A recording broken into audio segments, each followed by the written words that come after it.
Hello everyone, I am Pramod from Indian English speaking class तैयारी। So guys, एक बार फिर से स्वागत है आपका हमारे इस चैनल पे। और आज की इस वीडियो में मैं आपको विशेष रूप से देयर के सारे प्रयोग बताने वाला हूँ।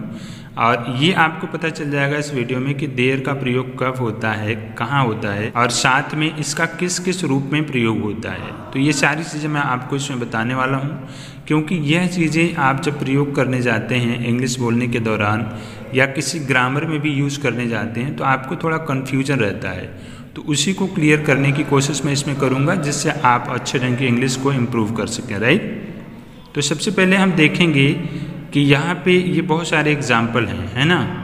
लेकिन इसके पहले हम आपको बताएं कि इसका प्रयोग कहाँ होगा। सबसे पहले यही जान लेते हैं कैसे पता चलेगा कि इस देयर का प्रयोग हम कब करेंगे। ठीक, तो एक बात है आप ध्यान से समझ लीजिए कि देयर का प्रयोग जैसा कि हमने बताया आपको कि दो प्रकार से होता है। एक यह कॉम्प्लीमेंट के रूप में होता है और एक यह एडवर्ब के रूप में होता है। तो जब ये कॉम्प्लीमेंट के रूप में होता है तो इसे हम इंट्रोडक्टरी वर्ड कहते हैं, ठीक है। और एडवर्ब की तरह जब होता है तब तो ये एडवर्ब ही होता है, ठीक।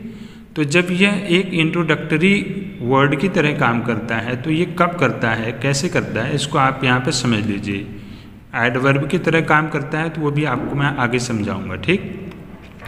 तो जब भी आपको कोई ऐसा हिंदी में सेंटेंस दिखाई दे जो नियम के अनुसार विशेष रूप से बंधा हुआ हो, प्रॉपर हो, पूरा हो, और उसकी जो मुख्य क्रिया है वह है, हैं, था, थी, थे या फिर गा, गी, गे, ऐसा दिखाई दे आपको, और उसके तुरंत पहले इस सेंटेंस का सब्जेक्ट रहे, तो इसका मतलब वहीं पे हमें इंट्रोडक्टरी वर्ड देयर का प्रयोग करना है। जैसे एग्जाम्पल देख लीजिए, एक बच्चा है, हिंदी में यह सेंटेंस अपना कंप्लीट मीनिंग दे रहा है, ठीक ना।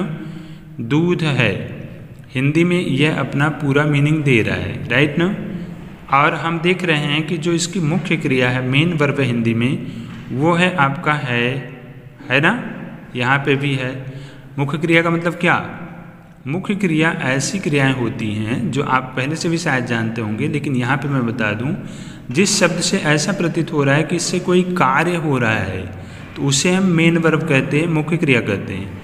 लेकिन यहाँ पे अगर कोई मेन वर्ब नहीं है तो जो इज, आर, यम होता है, वाज, वर या विल बी, शाल भी होता है, या हिंदी में है, था, थी, तो इसी को हम उसकी मेन वर्ब कहते हैं। समझ में आया कि नहीं?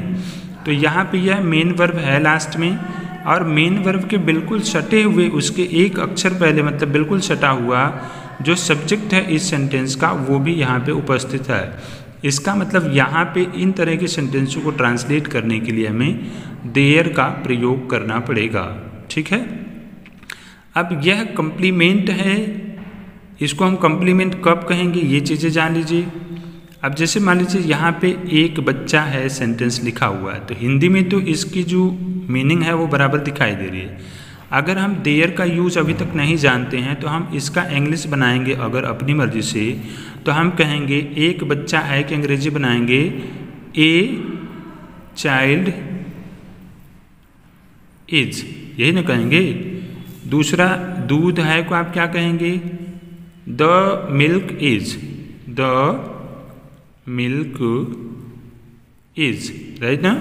तो क्या यह सेंटेंस आपको कंप्लीट दिखाई दे रहा है इंग्लिश के हिसाब से? बिल्कुल आपको ये कंप्लीट नहीं दिखाई दे रहा है। जो सेंटेंस का एक ओवरऑल मान चलिए डिफिनीशन होता है उसके हिसाब से ये कंप्लीट नहीं है ना। तो इसलिए इसको कंप्लीट करने के लिए हम देयर का प्रयोग करते हैं, ठीक। तो हमने दो तरह से जान लिया कि देयर का प्रयोग कैसे होता है और ये कब कॉम्प्लीमेंट होता है, कब ये इंट्रोडक्टरी होता है, ठीक। अच्छा, इंट्रोडक्टरी अगर आप नहीं समझ पाएँ तो आप समझ लीजिए कि जब किसी सेंटेंस का परिचय देने के लिए, स्टार्ट करने के लिए देयर का प्रयोग किया जाता है तो उस तरह के सेंटेंसों में उस देयर को हम इंट्रोडक्टरी वर्ड कहते हैं। तो जैसे अभी सेंटेंस को स्टार्ट करने के लिए हमने देयर लगाया कि नहीं, तो यह एक प्रकार से इंट्रोडक्टरी वर्ड हो गया, ठीक।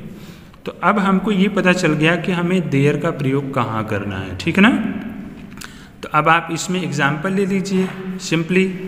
अब एक चीज़ याद रखना, जैसे लास्ट में है आए तो भी हमको उसके पहले सटा हुआ सब्जेक्ट होना चाहिए, है ना। और है, हैं, हूँ या फिर था, थी, थे, गागी, गे जो होगा वो मेन वर्ब होना चाहिए। अगर ऐसा है तो वहाँ पे देयर का प्रयोग होगा कॉम्प्लीमेंट के रूप में और एक इंट्रोडक्टरी वर्ड के भी रूप में, ठीक है ना।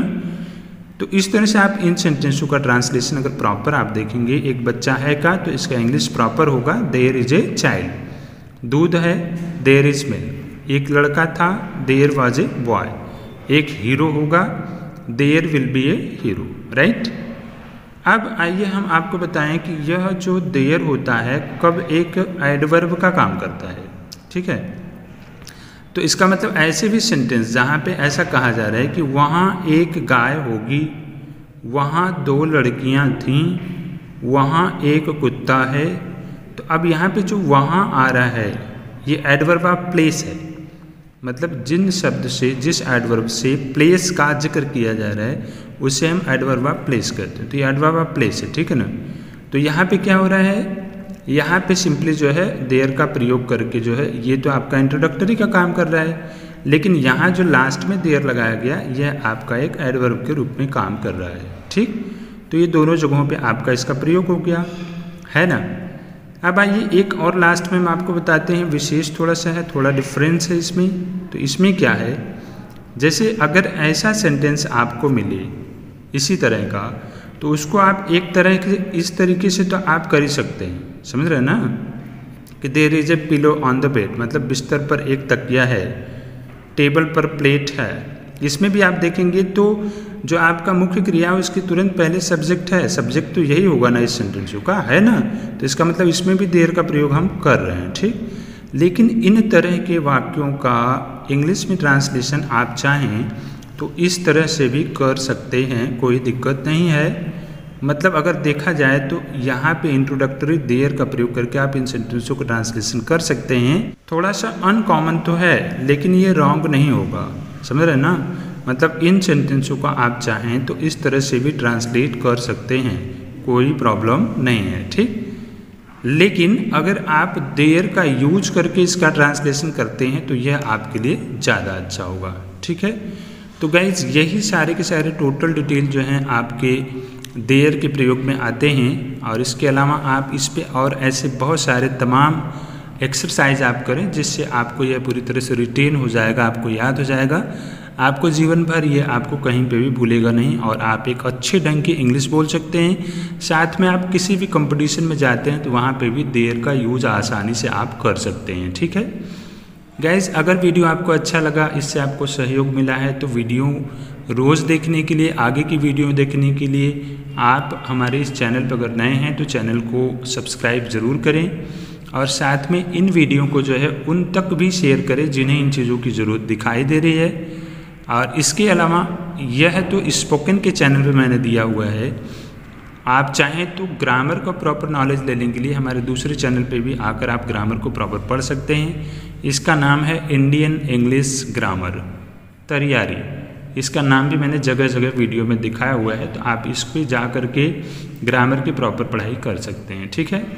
तो गाइस आज के वीडियो में बस इतना ही, मिलते हैं दूसरे वीडियो में। लेकिन वीडियो अच्छा लगा तो ज़रूर चैनल को सब्सक्राइब करें, कंटिन्यू आगे पढ़ते रहें, वीडियो को लाइक भी जरूर करें, क्योंकि हमारी जो मेहनत होती है इसका यही परिणाम हमें मिलता है। और कुछ कमेंट है, कुछ भी पूछना है आप तो कमेंट में ज़रूर पूछें। तो मिलते हैं नेक्स्ट वीडियो में कुछ नई चीज़ों के साथ में, तब तक के लिए thank you, have a nice day, bye.